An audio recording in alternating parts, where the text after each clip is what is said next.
All right, Cullen, thank you. Well, coming up at 6, a driver hits 2 Raleigh homes with people inside. How it happened near a dangerous intersection. And we'll show you some of the most hazardous roads in Wake County. WRAL News at 6 starts now.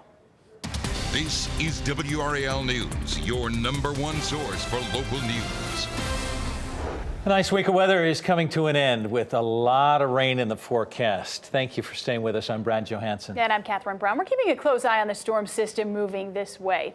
The rain could cause some flooding issues in parts of the area, including in Chatham County. One neighborhood we found today still flooded from the last bout of rain. Let's start with Chief Meteorologist Greg Fischel for an update on this forecast. Greg?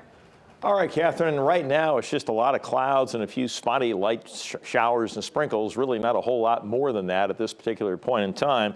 And we think that'll be the case on through the evening. You can see the local radar here again showing these patches of very light rain moving from south to north. If you have outdoor plans for this evening, you really shouldn't be interfered with too much. However, as we take a look at Futurecast here, it does show that as we head into the overnight period after midnight, there may be some bands of more significant rain moving through the triangle area. And then certainly tomorrow, as we head toward the midday hours and beyond, it looks like the chances of seeing perhaps a couple of bands of showers and storms will be fairly high, and even some lingering light rain as we head on into tomorrow evening. There is a chance that there may be some isolated severe thunderstorms within those bands from midday tomorrow through the afternoon into the early evening, but not a widespread severe weather outbreak.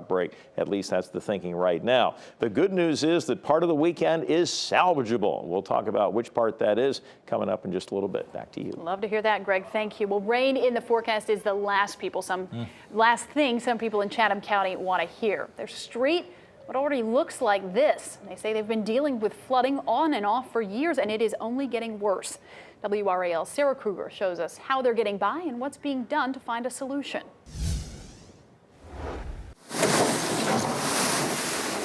For the 20-something people who live on Jeremiah Drive, the only way home is by water. Anywhere we need to go, this is how we have to transport ourselves. Valerie Morrow says the road has been flooded for 10 days, but the issue has been on and off for years. My family couldn't even have Christmas dinner at our home because we were flooded out. It's tiring. We're tired now. This water is backed up from the Jordan Lake Dam. From the air, you can see just how far it stretches. This is a concern not just for the people living on the other side, but for first responders who may need to get there. If we have an emergency on the other side of the water, it's absolutely urgent. Steve Newton is Chatham County's Emergency Management Director. He says he has met with the State Department of Transportation, which maintains the road. They understand what the problem is. They're looking at potential solutions. In a statement, the DOT told me it would first need to determine the cause of the flooding before pursuing any long-term solutions. How do you prepare for 3 weeks? Those on the other side hope for change, and soon. You dread getting up and knowing you got to come and fight the water. And this, somebody has to do something about now, as opposed to later. Sarah Kruger, WRAL News, Chatham County.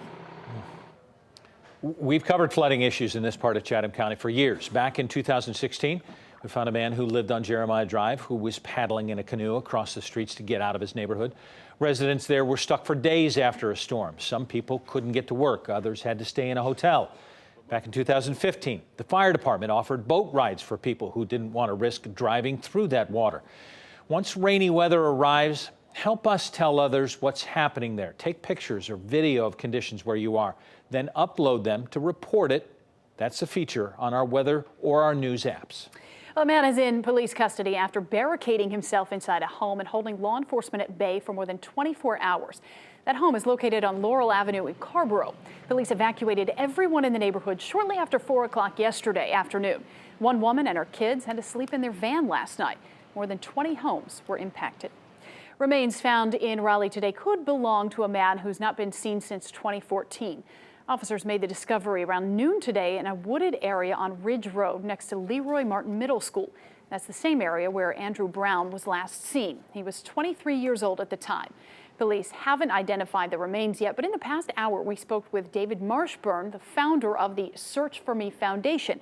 Brown's family hired him to try and find their son, and that search led to today's developments. Our Rosalia Federa is on her way to talk to Marshburn right now. We'll have that interview coming up for you in our news at 10 o'clock on Fox 50 and 11 on WRAL.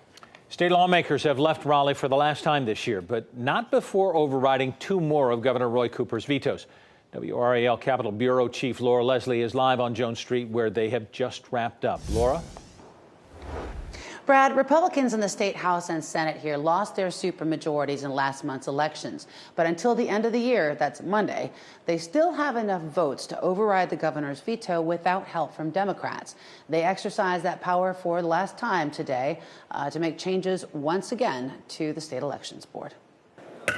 The more controversial of the 2 bills restores the State Board of Elections to the structure it had 2 years ago. GOP lawmakers started trying to change it in late 2016, but Governor Roy Cooper sued and the courts sided with the governor. However, it also makes other changes to election laws, including making campaign finance investigations secret and making it harder to prosecute politicians. That's why Cooper vetoed it, and Democrat Greg Meyer agreed. And the voters deserve the right to know. And so including a provision that adds more protections of privacy in an era where the public is going the opposite direction is going to look bad on all of us. Republican Sarah Stevens insisted it's intended to protect against false charges by political enemies. This is not about covering up something. This is about making sure you got a fair opportunity to hear both sides. The bill also requires a new primary election in the 9th Congressional District if the state requires a new general election there. House Minority Leader Darren Jackson said lawmakers shouldn't interfere. You know, I don't think that's fair to Mr. Harris. I don't think that's fair to Mr. McCready to open it back up, allow people in this chamber and other people across the state to file for an election after it's already taken place.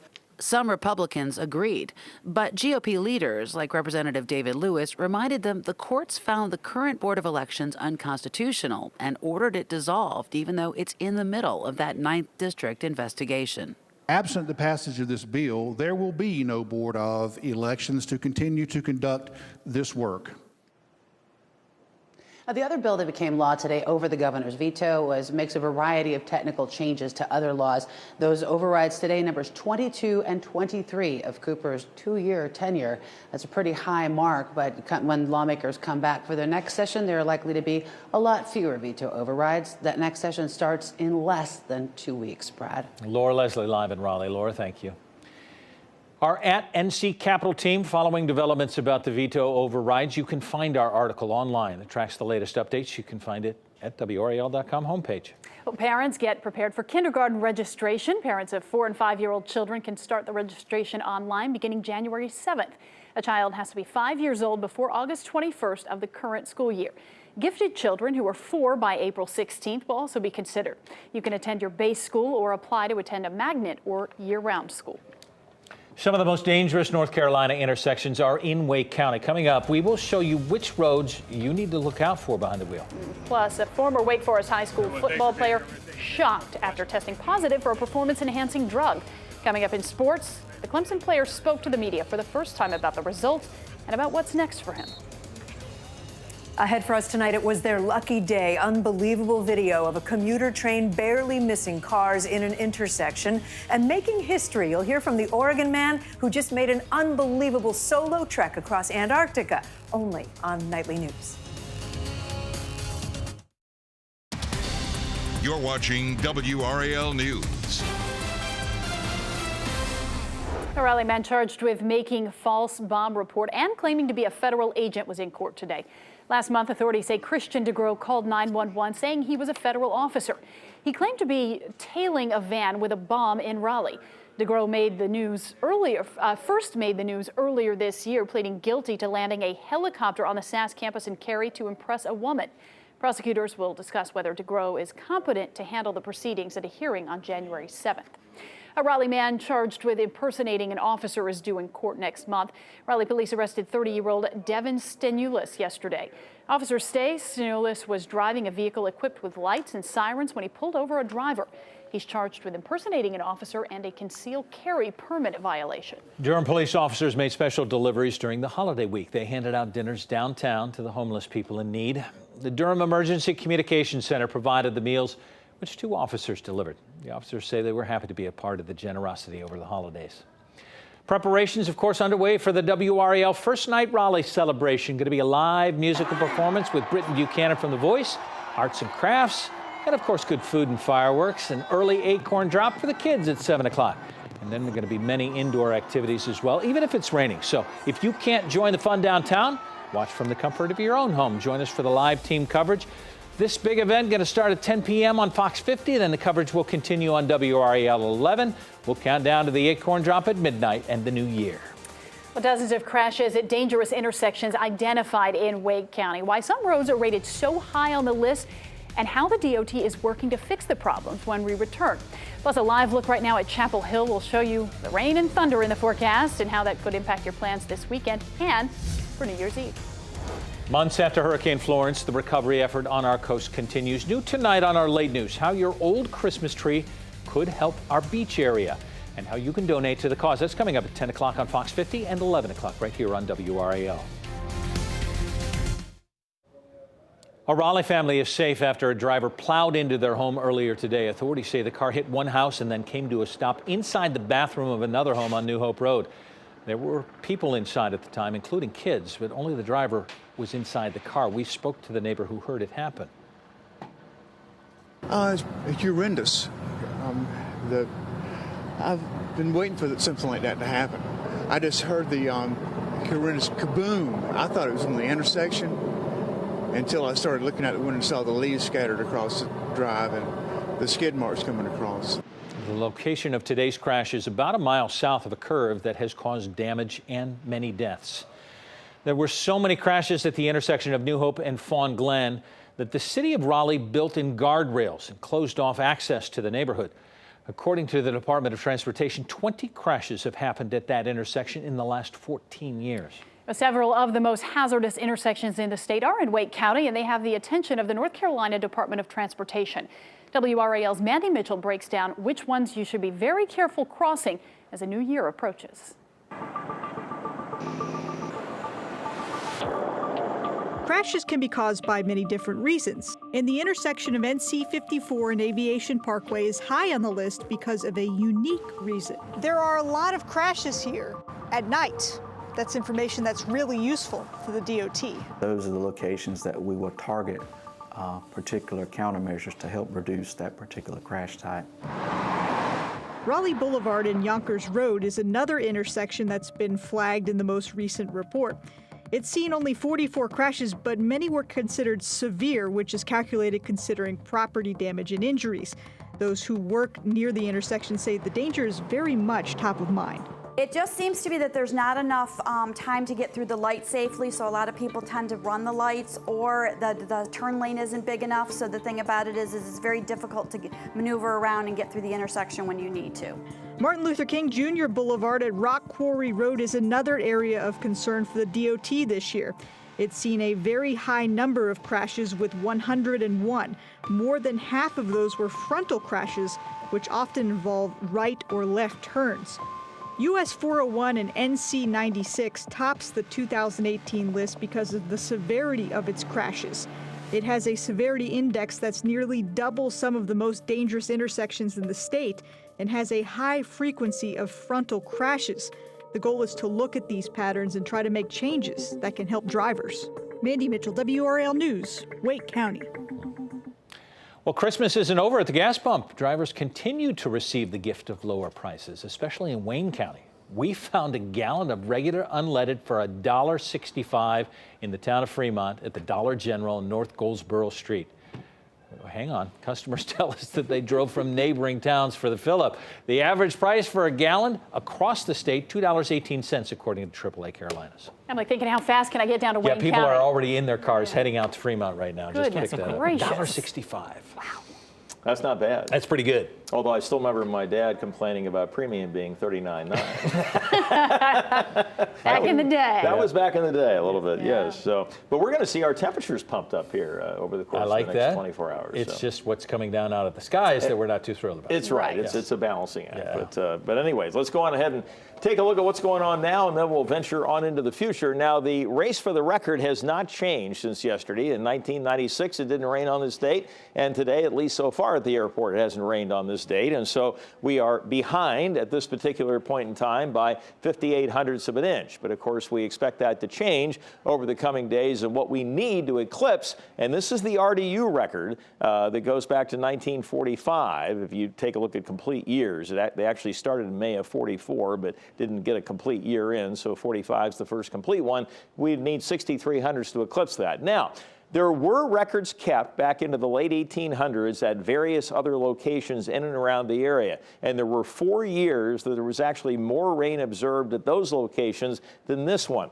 The only reason I'm doing this, I'm not trying to make a global warming agenda comment here or anything else. I just like to look at places that have had a long term of record at the same location. Because in the summertime, as you all know, you can get tremendous variability in rainfall amounts just from individual thunderstorms. And to me, it's like mixing apples and oranges. And so all I'm saying is, you look at the RDU record, it goes back to 1945. We have a chance for it to be the wettest year ever during that period of time. I ain't saying nothing more than that. All right, let's go ahead and take a look at temperatures right now. 40s up here, 50s down here. Everybody's going to be going up as we head on through the overnight period. Satellite and radar mosaic, very little coverage right now. The main system is out here to the west, and this is the part of the system that will be coming through here midday tomorrow on through the afternoon. 6-hour chunks, 8 p.m. to 2 a.m. tonight into the wee hours of the morning. Just some light spotty showers. Some areas east of the Triangle area may not see any rain at all overnight. And then as we head into the late morning and early afternoon tomorrow, then we start to see the chances of rain pick up. And again, we are in a what's called a minimal risk of severe weather tomorrow, level 1 on a scale of 1 to 5. So we're not looking for anything widespread, but there may be some isolated occurrences of severe weather. Then everything starts to move out tomorrow evening. And look at this. By the time we get to 8 a.m. Saturday morning, there's no shading anywhere. There's no shading during the day on Saturday, which means we actually have a decent chance of having an entirely dry day. That'll all change again on Sunday. All right, tonight, rising temperatures with a few spotty showers around this evening, maybe a little better chance after midnight. Our current temperatures are basically the low for the night. It's all uphill from here. Then tomorrow, showers and a few storms, especially from late morning off and on through the afternoon. Windy and warm, temperatures in the 60s and low 70s. Saturday won't be the prettiest day in history, but at least it'll be dry with a high of up into the mid 60s, and then the chilly rains return on Sunday. Temperatures all over the place next week, along with the rain chances, at least some each day. All right. You've delivered the news. Sorry. We'll deal with it. Thank Great. you. Thank you. All right. The latest word out from Clemson. Oh, we still are waiting for sample B to be Still tested. waiting on Still sample waiting on B. that. It was supposed to be in today, but we'll find out if that happens. Also, Duke getting its third straight bowl win this afternoon, taking down Temple in Shreveport, Louisiana, and former Wake Forest High School star Dexter Lawrence speaking to the media for the first time since his surprising suspension for failing a drug test. We'll update where things stand next. WRAL Sports starts now. This season, Duke lost 6 starters on defense due to injury. In today's Independence Bowl, linebackers Joe Giles Harris and Ben Humphreys are out with knee injuries, and both were hoping to play. For a while, Duke has a hard time stopping Temple. Owls led 27-14 before the half. Daniel Jones to T.J. Rahming for a 22-yarder. It's a 6-point ball game. Temple still leading at the half. Duke gets the ball first in the second half. It's Jones in for the touchdown, and Duke will never trail again. The Blue Devils get the ball back, and Jones will find Rahming. T.J. Rahming, he's going to house it. On the day, the senior has 12 catches, 240 yards, 2 scores. That's an exit. Daniel Jones lit it up. Finds freshman Jake Bobo with his first career touchdown. Jones, how about this? 30 of 41. 423 yards, 5 touchdown tosses, 1 on the ground. Once they get locked in, the Duke's offense was unstoppable. 7 straight possessions that end in a touchdown. That's insane efficiency. Adds up to a 3rd straight bowl win for the Blue Devils, 56-27. Remember, in the second quarter, Temple led 27-14 and did not score again. The NC State football caravan has arrived at the Gator Bowl, but one of their coaches may have a different return route. Co-defensive coordinator Ted Roof could be on his way to Appalachian State to be the defensive coordinator for new coach Eli Drinkwitz, who was at NC State. A source told me that nothing's official or finalized just yet. My guess is they're waiting until after Monday's Gator Bowl. Roof is in his first year with the Wolfpack, where he was associate head coach, co-defensive coordinator, and worked with the safeties.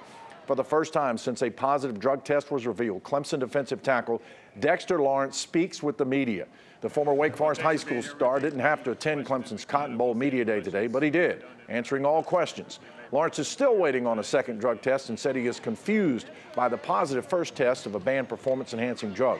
He doesn't know what happened or where the substance came from. I'm not the type of guy to do a selfish act like that. I have too much pride. You know, I love this team and my family too much to even think about putting a substance like that in my body. I don't know where it came from. I don't know how it got there. You know, I was raised different. If I did do it, I own up to it. If the suspension is upheld, Dexter Lawrence will not play in the Cotton Bowl. One of the best high school basketball tournaments is underway here in Raleigh. It's day 2 of the John Wall Invitational from Broughton High School this afternoon. Trinity Christian out of Fayetteville faces Prolific Prep from Napa, California. That's Prolific Prep with the bucket. Trinity Christian guard DJ Horn tallies 12 on the day, knocking down the triple right here just before the end of the first half. It's Keith Marshall knocking it in to beat the buzzer. Trinity Christian wins its opener 67-59 over Prolific Prep. We got 2 more games on tap tonight, beginning at 7 and 8:30, but tickets are tough to come by. I'll bet they are. That place is always packed. Yeah, Jumping. Fun to watch. Jeff, thanks so much. Okay. And we thank you so much for joining us. NBC Nightly News coming up next. And then join us tonight for our news at 10 o'clock on Fox 50 and 11 right here on WRAL. Have a great night.